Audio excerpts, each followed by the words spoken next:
Sindh online school class 8 मज़मून science बाब 7 सबक 22 बाब जो तत भाङो पहिरियों।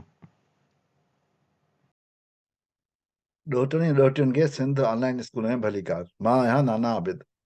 ॿारो हिन सबक में असां 7 बाब जो ख़ुलासो कंदासीं।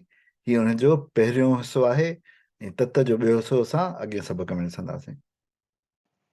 ॿारो हिन बाब में असां प्रेशर जे बारे में मालूमात हासिल कई। असां ॾिठो त pressure shows effect of a force. जेको फोर्स कंहिं जिस्म ते या कंहिं सतह ते लॻे थो उन जो जेको असरु आहे उन खे दॿाउ ज़ाहिर कंदो आहे। Pressure is equal to force per unit area.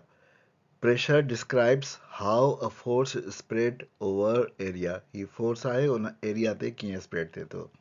जो फार्मूला जेको हूंदो आहे उहो pressure is equal to force divided by area. Area खे असां ए लिखंदा आहियूं, फोर्स खे एफ लिखंदा आहियूं। सो अहिड़ी तरह सां ॾिठो त P is equal to F upon A, यानी pressure is equal to force upon area. पर असां इहो ॾिठो त हर फोर्स जेको आहे उहो प्रेशर न विझंदो आहे, सिर्फ़ु परपेंडिकुलर फोर्स जेको आहे उहो प्रेशर विझंदो आहे। ऐं जेको टेॾो फोर्स हूंदो आहे जेको हीअं पवंदो आहे उन जो सिर्फ़ु परपेंडिकुलर हिसो ई प्रेशर ठाहींदो आहे। So pressure is equal to perpendicular force upon area. उन खां पोइ असां ॾिठा त कहिड़ा फार्मूला असां इस्तेमालु करे सघूं था जेकॾहिं असांखे प्रेशर ख़बर करणी आहे, लहिणो आहे, त कीअं कंदासीं। उहो थींदो force upon area. Pressure is equal to force upon area. उन खां पोइ जेकॾहिं असांखे फोर्स ॻोल्हणो हुजे, असां हिते हिन में हल्के गुलाबी रंग में या घाटे गुलाबी रंग में ॾेखारियो आहे एफ, त उनखे असां पी मल्टीप्लाई बाय ए कंदासीं। जेकॾहिं असांखे एरिया ॻोल्हणी हुजे त एफ अपॉन पी थींदो। सो असां इहे टे फार्मूला ॾिठा। प्रेशर मापण जा यूनिट्स यानी दॿा जा एका हुनजे फार्मूले मां निकिरंदा आहिनि। यानी pressure is equal to force upon area, यानी उहो थींदो फोर्स जो एको ऐं एरिया जो एको।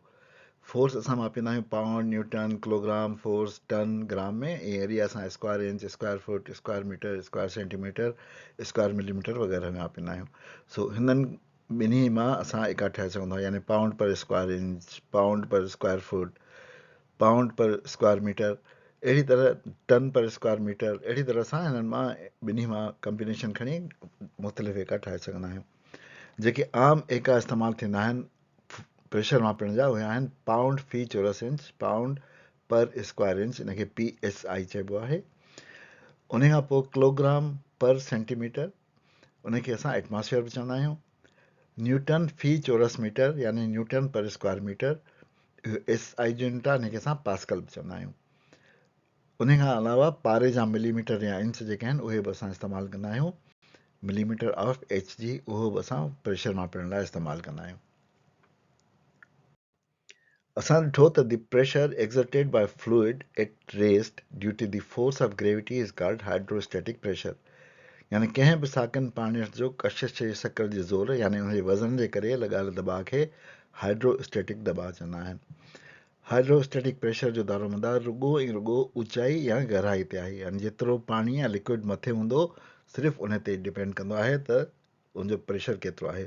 सो हुन में असां ॾिठो त जेतिरो मथे आहे टुंग हिन टंकीअ मां ओतिरो पाणी घटि प्रेशर सां नथो निकिरे, ऐं जेतिरो हेठि आहे टुंग यानी उन खां मथे पाणी वधीक आहे त प्रेशर वधीक आहे उन पाणीअ जो।